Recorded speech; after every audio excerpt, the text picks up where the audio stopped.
สวัสดีพี่น้องวันนี้กลับมาพบกับคำพูอ่อนมันยุ่งคือเก่าเด้อวันนี้เป็นภาพบรรยากาศเก็บภาพให้พี่ให้น้องเห็นพนักงานเพิ่นแก้กล้วยเขาโรงงานเนาะพี่น้องเนาะอันนี้คือเพิ่นกำลังสิแก้กล้วยเขาโรงงานพี่น้องเพิ่นตัด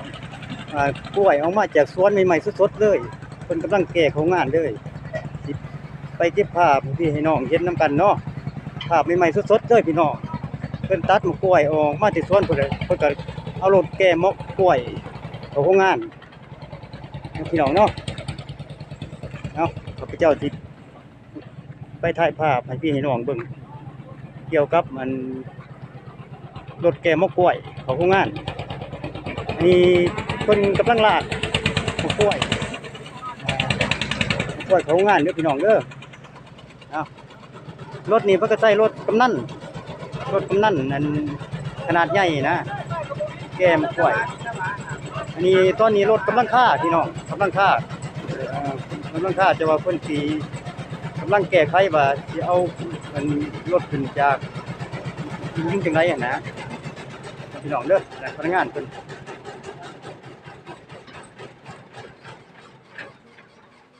อ้าวตอนนี้พนักงานเพิ่นกำลังมอดรถกำลังเอามากล้วยกาเกียมเขางานพี่น้องมากล้วยแต่ละเครือนะแต่ละเครืออยู่ในม็อกรถนี่เพิ่นก็ห่อแพร่ไว้จังซี่แหละพี่น้องห่อแพร่ เพื่อหยังน่ะห่อแพร่ก็เพื่อบ่ให้กล้วยซ้ำว่าซะบ่ให้กล้วยซ้ำเวลาเพิ่นแก่มาเพิ่นมะกล้วยแต่ละเครือก็สิติ่งอะนะติ่งแล้วพี่เนอร์มันสิถูกแพร่ก่อนบอกให้น้องไปตัดแก่มอกตัวนี้ไปเด้อเพื่อบ่ให้มะกล้วยซ้ำพี่น้องอันนี้คือมะกล้วยอยู่ในสลิงเพิ่นสิกาเกียมเอาเข้าโรงงานตอนแรงก็ผมหมายว่าเฮ็ดโอทีล่ะพี่น้องอันนี้คือมะกล้วยอยู่ในหน้าโรงงานแล้วก็สิเอาเข้าในโรงงาน แปรรูปเป็นหวีน้อยๆนะพี่น้องเอาเข้าแก๊สหั้นนะคือข้าพเจ้าถ่ายวางคลิปก่อนๆให้พี่น้องเห็นอันนี้คือมะกล้วยเด้อพี่น้องเด้อมะกล้วยอยู่ในสลิง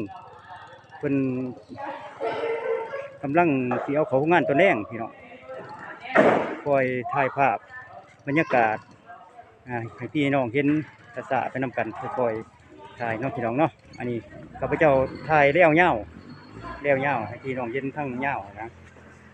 ทั้ง ทั้งยาวทั้งพวงทั้งตั้งอีกเก็บภาพให้พี่น้องเห็นอย่างชัดเจนไปนำกันเนาะพี่น้องเนาะเอาของกล้วยย่ามนี่งามพี่น้องมีน้ำหนักดีหมากงามดีพี่น้องยอมรับว่ามะกล้วยช่วงฤดูกาลนี้งามดีนั่นคือว่าหนาเพิ่นย่างมากพี่น้องเนาะข้าพเจ้าเลยถ่ายภาพมะกล้วยที่กำลังสิกาเทียมเขางานพี่น้องบางคนก็บ่เคยเห็นน่ะนะบางคนก็เคยเห็นแล้ว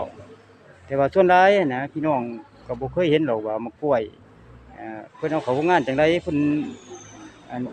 เฮ็ดจั่งใดมาจั่งใดอะนะข้าพเจ้าเลยเก็บภาพฝากพี่ฝากน้องผู้ที่บ่เคยเห็นน่ะนะเคยเห็นมะกล้วยว่าเพิ่นเอาเข้าโรงงานจั่งใดเพิ่นเฮ็ดจั่งใดมาจั่งใดคือข้าพเจ้าเลยเก็บภาพแล้วเอาลงใน YouTube เนี่ยพี่น้องเนาะคอยถ่ายให้พี่น้องคอยเห็นบรรยากาศไปนำกันพี่น้องเนาะคอยเบิ่งไปนำกันเด้อพี่น้องเด้อ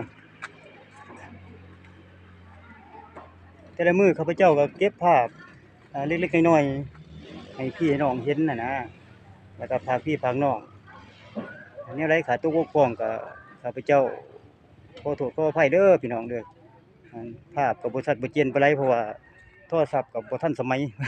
โทรศัพท์เก่าพี่น้องแต่ว่าก็สิพยายามถ่ายภาพทุกอันทุกแนวเกี่ยวกับอ่าสวนกล้วยเฮาฝากพี่ฝากน้องเนาะพี่น้องเนาะท้ายสุดก็สิจบลงเท่านี้เด้อพี่น้องเด้ออ้าวขอบอกขอบใจหลายพี่น้องไผผู้ใดติดตามคลิปของผู้อ่อนมณีวงศ์ก็ขอขอบใจเด้อพี่น้องให้โชคให้มันขอเป็นแรงใจให้เด้อ ขอขอบใจหลายพี่น้องเอ้ย